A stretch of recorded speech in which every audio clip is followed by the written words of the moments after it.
शशिपुर पहाड़ों में बसा एक छोटा सा गांव था।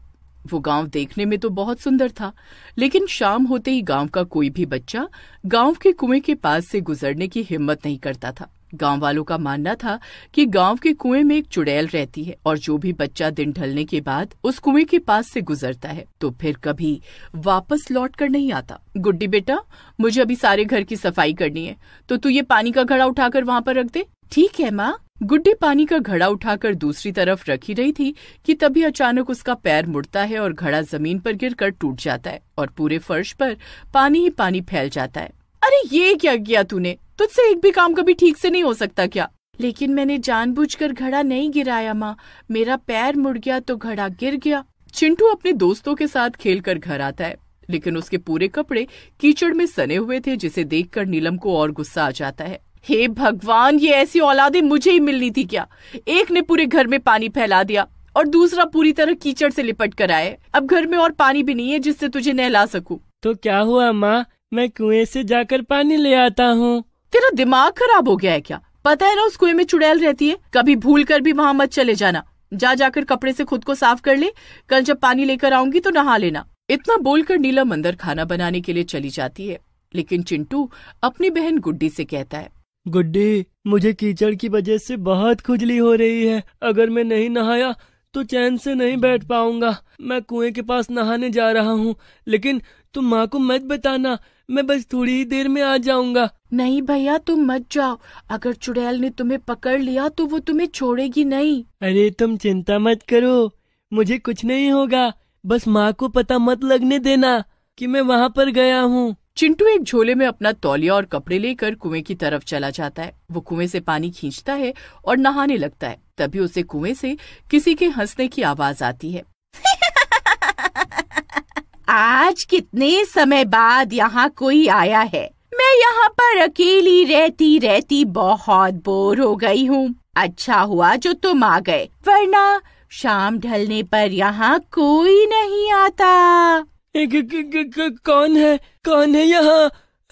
अरे डरो मत बेटा, मैं तुम्हें कोई नुकसान नहीं पहुँचाऊंगी। मैं तो तुम्हारी प्यारी चुड़ैल आंटी हूँ। पता नहीं लोग मुझसे इतना क्यों डरते हैं। मैं तो बस बच्चों के साथ खेलना चाहती हूँ। आओ, तुम भी मेरे पास आओ। नहीं, मुझे तुम्हारे पास नहीं आना। चुड़ैल, चुड़ैल भागो। चिंटू वहाँ से भागने लगता है। तभी चुड़ैल कुएं के अंदर से निकलकर उसके सामने आ जाती है। मैंने तुमसे कहा ना कि तुम्हें मुझसे डरने की कोई जरूरत नहीं है, तो तुम मुझसे डर क्यों रहे हो? चलो, मैं तुम्हें अपने साथ लेकर चलती हूँ। नहीं, नहीं।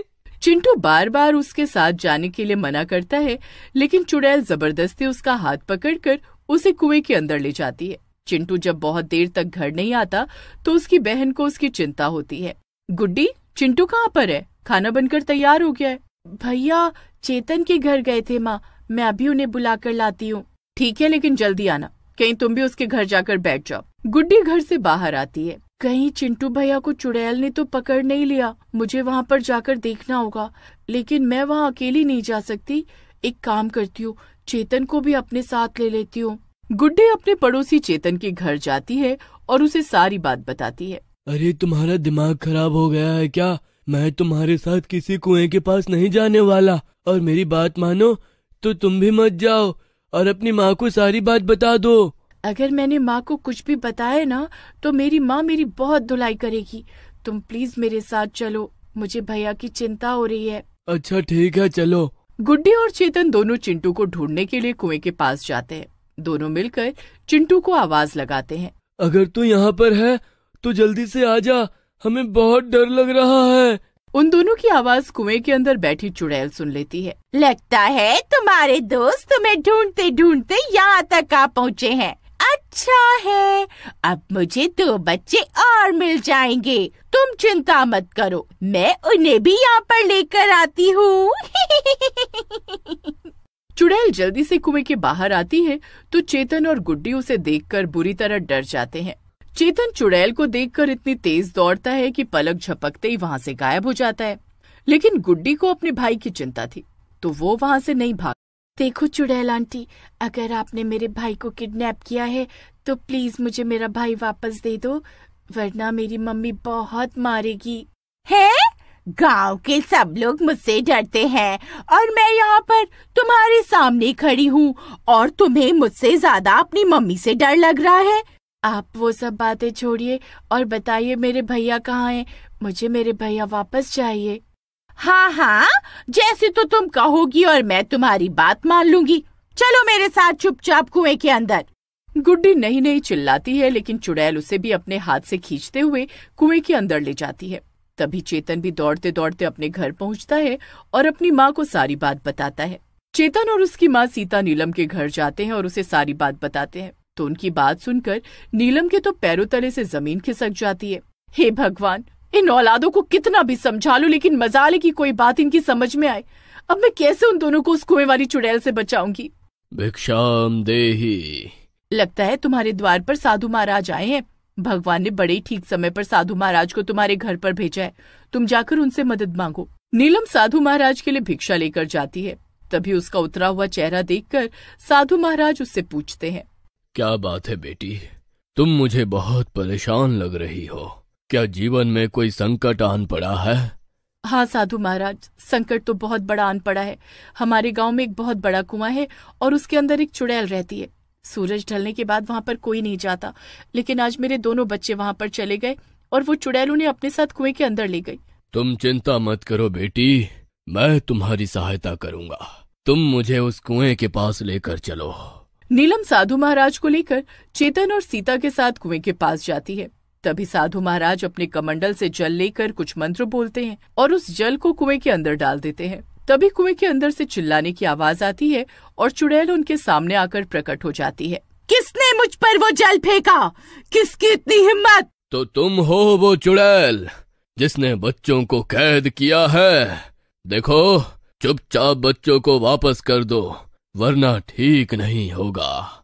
देखिए, आप साधु हैं, इसलिए मैं आपकी इज्जत करती हूँ, लेकिन मैंने उन बच्चों को कैद नहीं किया है और न ही उन्हें परेशान किया है। मैं तो बस उनके साथ खेल रही थी। ये झूठ बोल रही है साधु महाराज। भला कौन सी चुड़ैल बच्चों के साथ खेलती है? अगर आप लोगों को यकीन नहीं होता तो आप बच्चों से ही पूछ लीजिए। चुड़ैल कुएं के अंदर जाती है और बच्चों को बाहर लेकर आती है। तो बच्चे अपने अपने हाथों में आइसक्रीम लिए हुए खा रहे थे और बहुत खुश थे। देख लिया ना बच्चे कितने खुश हैं। मैं तो बस बच्चों के साथ समय बिताना चाहती थी। देखो, तुमने पहले भी बच्चों को कैद किया था और आज भी किया। तुमने गांव वालों के बच्चे चोरी करके उन्हें वापस नहीं दिया। ये बहुत ही गलत बात है। तुमने गांव वालों से उनके बच्चे छीने हैं, उन्हें उनके बच्चे वापस करो। और तुम एक चुड़ैल हो तो तुम बच्चों के साथ कैसे खेल सकती हो? साधु महाराज की बात सुनकर चुड़ैल की आंखों में आंसू आ जाते हैं। हाँ, मैं एक चुड़ैल हूँ, लेकिन क्या मेरे अंदर ममता नहीं? क्या मैं बच्चों के साथ नहीं खेल सकती? मैं पहले इसी गांव में रहती थी, लेकिन मेरी कोई संतान नहीं थी। लेकिन मैं गांव के सभी बच्चों को अपने बच्चों की तरह ही प्यार करती थी। उन्हें अपने हाथों से खाना बनाकर खिलाती थी। लेकिन गांव की सब औरतें मुझे बांझ के ताने देने लगी और बच्चों का मेरे साथ खेलना भी बंद करवा दिया। मैं बहुत अकेली पड़ गई और बांझ के ताने सुन सुनकर एक दिन मैंने इस कुएं में कूदकर अपनी जान दे दी। लेकिन बच्चों के अंदर मेरा मोह था, इसलिए जब भी कोई बच्चा सूरज ढलने के बाद यहाँ से गुजरता था तो मैं उसके साथ खेलने के लिए उसे अपने साथ ले जाती थी। लेकिन मैंने कभी किसी बच्चे को कोई नुकसान नहीं पहुँचाया। मैं तो बस उन्हें प्यार करना चाहती थी। मैं तुम्हारी पीड़ा को समझता हूँ, लेकिन तुम जो कर रही हो वो गलत है।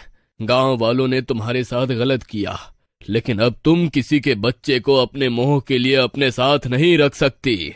ऐसा करके तुम एक बच्चे को उसकी माँ से जुदा कर रही हो। क्या तुम चाहती हो कि कोई माँ अपने बच्चों से जुदाई का दुख सहे? तो फिर तुम सब बच्चों को वापस लौटा दो और मैं तुम्हें यह आशीर्वाद देता हूँ कि अब तुम इस चुड़ैल जीवन से मुक्त हो जाओगी और तुम्हारे अगले जीवन में तुम्हें संतान सुख की प्राप्ति होगी। साधु महाराज की बात सुनकर चुड़ैल की आंखों में खुशी के आंसू आ जाते हैं। वो सभी बच्चों को उनके माता पिता को वापस लौटा देती है और उसी वक्त धुआं बनकर वहां से हमेशा के लिए मुक्त हो जाती है।